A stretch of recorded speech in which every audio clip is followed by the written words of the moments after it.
La chute n'est pas un cri, elle est un silence. Elle n'arrive pas comme un éclair, mais comme un crépuscule. Elle se lève lentement, patiemment, dans les plis d'habitudes trop anciennes. Une civilisation ne meurt pas en un instant. Elle se fissure, pierre après pierre, geste après geste.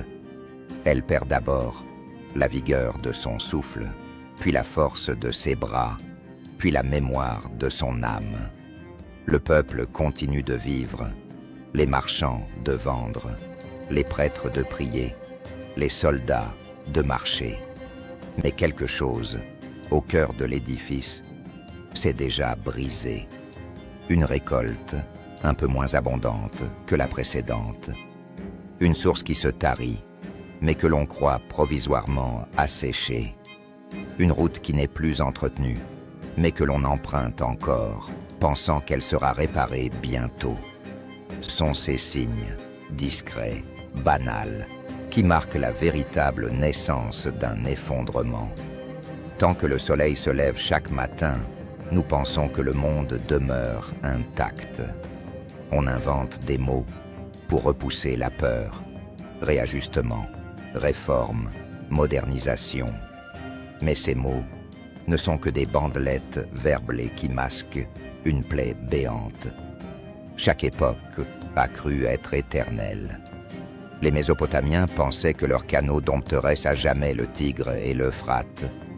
Les Égyptiens croyaient que le Nil, comme un dieu fidèle, offrirait éternellement sa crue fertile. Les Romains imaginaient que leurs routes, leurs armées et leurs lois uniraient le monde pour des siècles.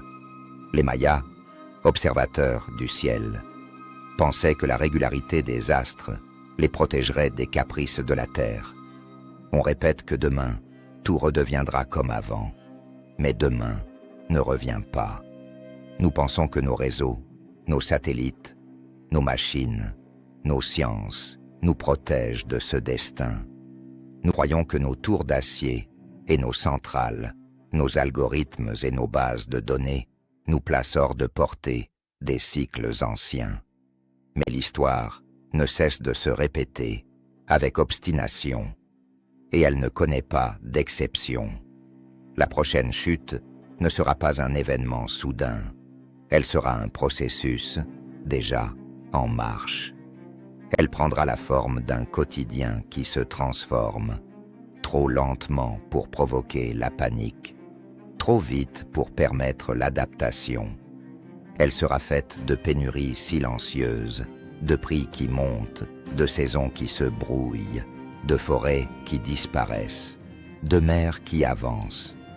Elle sera faite de mots, rassurants prononcés par des dirigeants, de promesses creuses répétées dans des discours, de chiffres manipulés pour gagner du temps.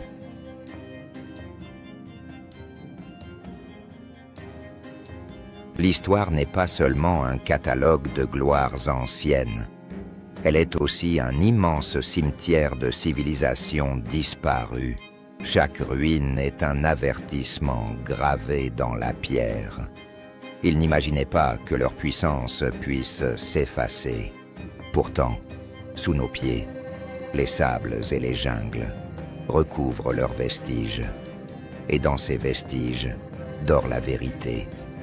Aucune civilisation n'est immortelle. En Mésopotamie, le berceau de tant d'innovation, naquirent les premières cités. Là s'inventèrent l'écriture, les lois, l'agriculture organisée. Le Tigre et l'Euphrate nourrissaient des champs immenses. Mais la grandeur de la Mésopotamie cachait une fragilité invisible. Les systèmes d'irrigation, si sophistiqués, salinisaient peu à peu les sols. Les guerres éclatèrent pour contrôler les dernières terres fertiles. La civilisation sumérienne, qui croyait avoir conquis l'éternité, fut engloutie par la poussière. En Égypte, tout reposait sur un dieu unique, le Nil. Sa crue annuelle déposait la boue fertile sans laquelle rien ne pouvait pousser. Les pharaons bâtissaient leurs tombeaux et leurs temples, persuadés que le fleuve, éternellement, leur offrirait son don. Mais, parfois, le Nil faiblissait. Les prêtres invoquaient les dieux, mais les dieux se taisaient. Le fleuve, comme toute chose, avait ses caprices, et quand il manquait, les rois, malgré leurs pyramides, perdaient leur pouvoir. Rome, l'empire colossal, s'étendait sur 3 continents. Ses routes reliaient le monde connu. Ses aqueducs apportaient l'eau à des millions de citoyens. Les sols, exploités sans repos, s'appauvrissaient. Les paysans, écrasés par les impôts, abandonnaient de leurs terres. La monnaie perdait de sa valeur. Les citoyens perdaient confiance. Lorsque les invasions barbares frappèrent, elles ne furent pas la cause de la chute. Les Mayas, bâtisseurs de pyramides, au cœur de la jungle, scrutaient le ciel. Leur science astronomique était prodigieuse. Ils savaient prévoir les éclipses, comprendre les cycles célestes. Mais leur science ne pouvait rien contre la terre fatiguée. Les sécheresses prolongées, confirmées aujourd'hui par les analyses géologiques, vidèrent leurs réserves d'eau. Les champs se desséchèrent. Les cités, incapables de nourrir leurs habitants, se vidèrent. Dans la vallée de l'Indus, des cités comme Mohenjo-Daro et Harappa fleurirent il y a plus de 4000 ans. Elles avaient des rues rectilignes, des systèmes d'égouts, une organisation urbaine étonnamment moderne. Mais leurs fleuves changèrent de cours. Ce qui avait été l'une des plus brillantes civilisations de son temps fut englouti dans l'oubli. Et sur l'île de Pâques, des hommes isolés dans l'océan érigèrent d'immenses statues de pierre. Ces géants figés dans le temps sont devenus des symboles de grandeur. Mais pour transporter ces colosses, ils abattirent leurs forêts. Les arbres disparurent, la société s'effondra. Partout, les récits convergent. Les civilisations tombent lorsqu'elles oublient la fragilité de leurs fondations. Ces exemples ne sont pas des curiosités archéologiques. Ils sont des avertissements. Ce que les Sumériens, les Égyptiens, les Romains, les Mayas ont vécu, nous sommes en train de le revivre à une échelle mondiale.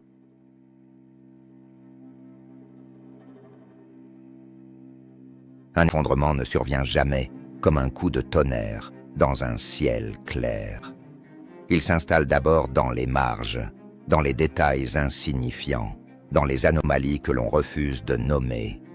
À Rome, le peuple s'habitua à une monnaie qui se dévaluait. Les pièces d'argent furent progressivement mélangées à des métaux moins précieux. La valeur fondait, mais la vie continuait. Les marchés augmentaient leur prix. Les salaires perdaient de leur force. Et pourtant, personne ne criait à l'apocalypse. C'était une gêne, pas un désastre, jusqu'au jour où la confiance disparut, et avec elle, le système tout entier. En Égypte, les paysans s'habituaient à partager des rations plus maigres. Les crues du Nil devenaient capricieuses, parfois trop faibles, parfois trop fortes. On se contentait de peu, on invoquait les dieux, on organisait des rituels supplémentaires. Mais derrière ces gestes rassurants, la faim rongeait lentement les corps. Chez les Mayas, les sécheresses prolongées obligèrent les habitants à marcher plus loin pour trouver de l'eau. Les villages se disputaient des puits, mais en même temps, on continuait de bâtir des pyramides. La civilisation produisait encore des signes de grandeur, alors qu'elle se vidait de l'intérieur. C'est ce que là, la loi des signes faibles. Ils se fondent dans le quotidien. Ils ne sont pas assez spectaculaires pour provoquer une réaction immédiate. Alors on s'habitue. Et l'habitude est l'anesthésiant, le plus puissant que l'humanité ait jamais connu. Aujourd'hui, nous vivons entourés de ces signaux. Les glaciers fondent à une vitesse inédite. Les océans montent lentement, année après année. Les forêts reculent, remplacées par des champs ou dévorées par les flammes. Les espèces disparaissent à un rythme 100 fois plus rapide que dans les cycles naturels. Les scientifiques publient des chiffres, des courbes, des rapports. Nous les lisons, puis nous passons à autre chose. Les sécheresses de plus en plus fréquentes en Afrique, les méga-feux qui ravagent en l'Australie ou la Californie, les inondations monstres en Asie, les vagues de chaleur qui suffoquent l'Europe. Nous appelons cela des crises ponctuelles. Mais les crises ponctuelles, répétées année après année, deviennent une nouvelle normalité, la normalité du déclin. Les sociétés humaines possèdent une capacité extraordinaire d'adaptation. Nous trouvons toujours des solutions temporaires. Nous réparons, nous colmatons, nous ajustons. Mais chaque réparation consomme plus d'énergie, plus de ressources, plus de temps. Et les gains deviennent de plus en plus maigres. C'est ce que les historiens appellent la loi des rendements décroissants. À mesure que l'on pousse un système à bout, chaque effort rapporte moins. Les Romains devaient exploiter des mines toujours plus profondes pour trouver du métal. Les Mayas devaient défricher des terres toujours plus pauvres pour cultiver.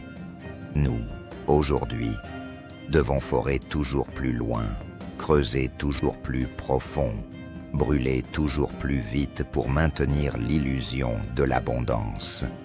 Un autre signe faible est celui de la confiance. Les civilisations tiennent moins par la force que par l'adhésion. Lorsque la confiance s'érode, le système chancelle. À Rome, la corruption des élites, la trahison des gouverneurs, la lourdeur des impôts détruisirent peu à peu le lien entre l'État et le peuple. En Égypte, les paysans affamés finirent par se soulever.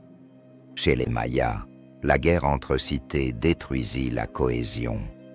Aujourd'hui, la confiance s'effrite aussi. La confiance envers les gouvernants, accusés de mensonges.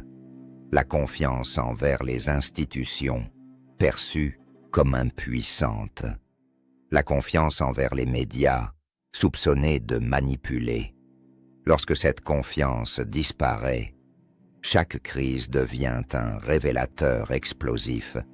Les signes faibles se glissent aussi dans la culture. Les mythes changent, les récits deviennent sombres. Les artistes parlent de fin du monde, de ruines, de dystopie. Les films, les romans, les chansons répètent un inconscient collectif que l'on refuse de nommer. L'imaginaire prépare ce que la politique refuse d'annoncer. Les civilisations meurent toujours dans un climat d'accoutumance. L'habitude rend le désastre invisible. On finit par vivre dans les ruines sans le savoir. Et c'est cela, la véritable tragédie des signes faibles. Ils sont supportables.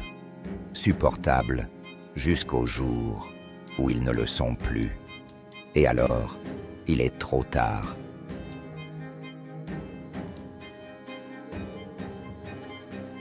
La nature n'est pas une ressource.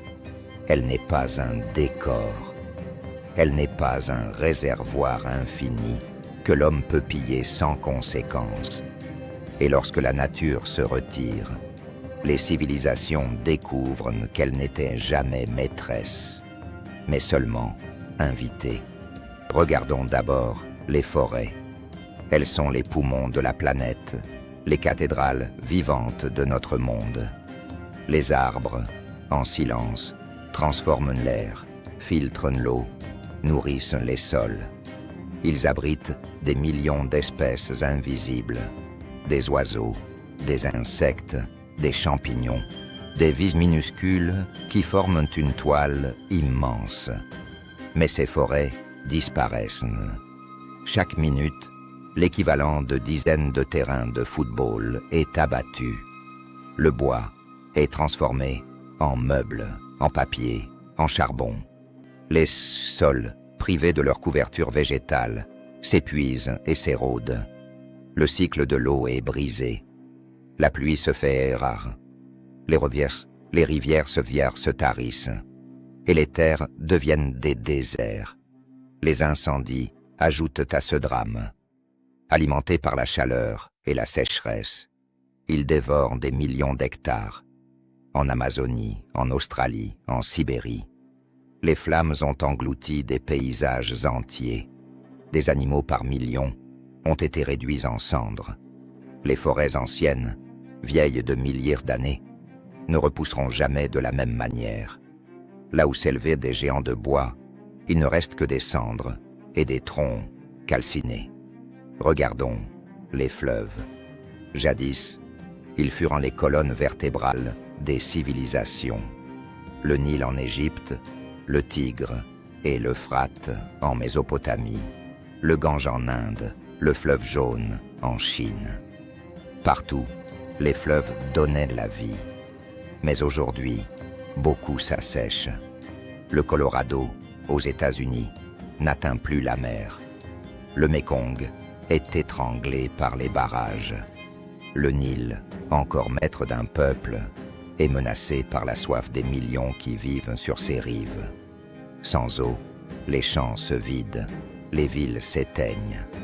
Et les hommes, comme toujours, se battent pour la dernière goutte. Regardons les océans. Ils couvrent plus de la moitié de notre planète. Ils régulent le climat, nourrissent des milliards d'êtres vivants, absorbent le souffle de nos industries. Mais les océans changent. Ils se réchauffent, étouffant les coraux, détruisant les écosystèmes marins. Ils s'acidifient, menaçant les coquillages, les poissons, les chaînes alimentaires. Et ils montent, lentement, centimètre après centimètre. Ils grignotent les côtes. Des villages disparaissent. Des îles entières sont englouties. Des millions de réfugiés climatiques naîtront de cette avancée inexorable. Regardons le climat. Jadis prévisible, rythmé par les saisons, il se dérègle. Les sécheresses frappent des terres fertiles. Les inondations submergent des régions arides. Les tempêtes deviennent monstres, les ouragans plus violents, les vagues de chaleur plus fréquentes. Les glaciers fondent, les calottes polaires se disloquent. Le climat est une immense horloge, et ses aiguilles se dérèglent. La biodiversité, elle aussi, s'efface. Chaque jour, des espèces disparaissent. Certaines avant même d'avoir été connues, nommées, observées. Les scientifiques parlent d'une 6e extinction de masse. Mais cette fois, elle n'est pas causée par un astéroïde ou une éruption volcanique. Elle est causée par un seul être vivant, l'homme.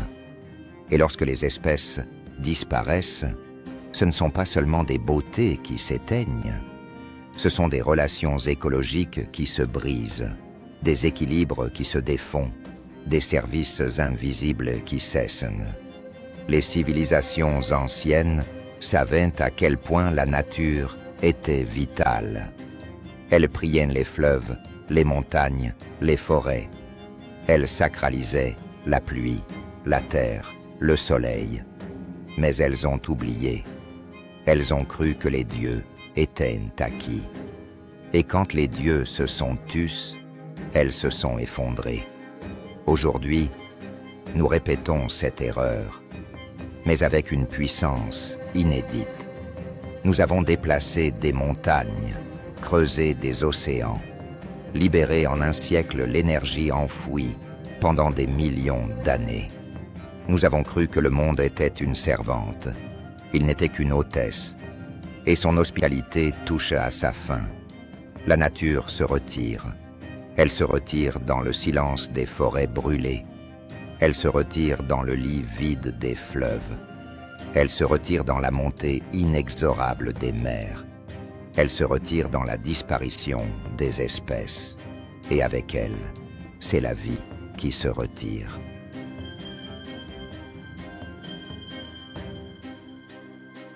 Chaque civilisation vit avec l'illusion que le temps est de son côté. Chaque empire croit pouvoir repousser la fin par des réformes, des innovations, des conquêtes. Mais l'histoire nous enseigne une vérité plus dure. Chaque système possède un seuil. Et ce seuil, une fois franchi, ne se referme jamais. Le seuil, c'est la limite invisible, au-delà de laquelle un système ne peut plus se maintenir. Une digue paraît solide pendant des décennies, jusqu'au jour où elle cède sous une pression trop forte. Une monnaie circule paisiblement, jusqu'au moment où la confiance disparaît et où elle n'est plus qu'un morceau de métal sans valeur. Une société paraît stable, jusqu'à ce qu'une étincelle déclenche une révolte qui embrase tout. Ces seuils sont multiples. Ils sont écologiques, économiques, politiques, sociaux, psychologiques. La terre peut être cultivée, mais seulement jusqu'à un certain point. Au-delà, elle s'épuise. Les sols se stérilisent, l'eau s'épuise, les rendements s'effondrent. L'histoire regorge de civilisations qui ont franchi ce seuil sans s'en apercevoir. Les Mésopotamiens ont salinisé leurs champs. Les Mayas ont épuisé leur sol. Les habitants de l'île de Pâques ont détruit leurs forêts. Tous croyaient pouvoir continuer encore un peu. Tous ont dépassé le seuil. Aujourd'hui, nous faisons de même, mais à l'échelle mondiale. Les forêts disparaissent. Les nappes phréatiques s'assèchent. Les océans s'acidifient. Le climat bascule. Nous croyons encore que la science et la technologie compenseront. Mais la Terre, elle, connaît ses limites. Les sociétés humaines reposent sur des flux d'échanges. Mais ces flux ne sont pas infinis. Les empires s'endettent, les monnaies se dévaluent, les inégalités explosent. À Rome, la monnaie perdit sa valeur. En Égypte, les impôts écrasèrent le peuple. À chaque fois, le seuil fut franchi quand les citoyens cessèrent de croire en la stabilité. Aujourd'hui, les signes sont là aussi. Les dettes publiques atteignent des sommets. Les inégalités atteignent des records. Les crises financières se succèdent. Nous croyons pouvoir repousser le seuil par des injections monétaires, des artifices comptables. Mais la confiance est une matière fragile. Et lorsque la confiance disparaît, aucun chiffre ne peut la ramener. Les peuples acceptent beaucoup. Ils endurent les difficultés, les injustices, les privations. Mais jusqu'à un certain point, quand la faim devient trop grande, quand l'injustice devient insupportable, quand la peur se transforme en colère, le seuil est franchi. Les révoltes éclatent, les révolutions renversent les pouvoirs. Les archives en témoignent. En Égypte, des inscriptions racontent des temps où les tombeaux des rois furent pillés par des paysans affamés. À Rome, le peuple se révolta contre les impôts. Dans la France du XVIIIe siècle, les greniers vides furent le déclencheur d'une révolution qui balaya une monarchie vieille de 1000 ans. Aujourd'hui, les inégalités explosent. Une minorité concentre des richesses colossales, tandis que des milliards vivent dans la pauvreté. La colère gronde. Les seuils sociaux se rapprochent. Le plus fragile des seuils est invisible. C'est celui de l'esprit. Une société tient tant que ses citoyens croient en elle. Quand la croyance disparaît, la société s'effondre, même si ses murs tiennent encore debout. À Rome, les citoyens cessèrent de croire en la République, puis en l'Empire. Chez les Mayas, les croyances religieuses ne suffirent plus à expliquer la sécheresse. Sur l'île de Pâques, les statues cessèrent d'incarner le pouvoir. Et alors, le lien invisible qui maintenait la société se brisa. Aujourd'hui, nous sommes proches de ce seuil. Beaucoup ne croient plus en la politique, ni dans les institutions, ni même dans l'avenir. La défiance ronge le ciment invisible. Et lorsque ce seuil est franchi, aucun pouvoir ne peut l'arrêter. Le drame des seuils, c'est qu'on ne les voit jamais venir. Tout paraît stable, jusqu'au jour où tout bascule. Une digue tient, jusqu'à ce qu'elle cède. Un marché fonctionne, jusqu'à ce qu'il s'effondre. Une société continue, jusqu'à ce qu'elle se brise. Et alors, l'effondrement paraît brutal. Mais en réalité, il a été préparé pendant des décennies. Le drame du lent, c'est qu'il se déguise en surprise.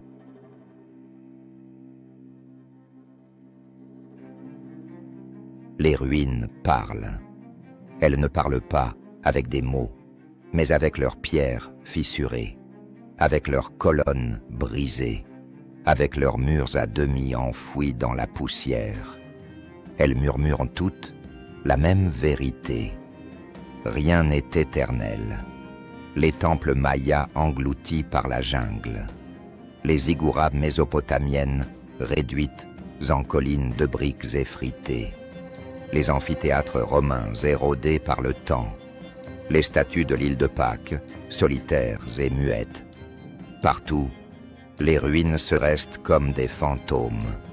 Elles rappellent que les plus grands empires ne sont que des parenthèses, que les civilisations, même les plus fières, finissent par rejoindre la poussière.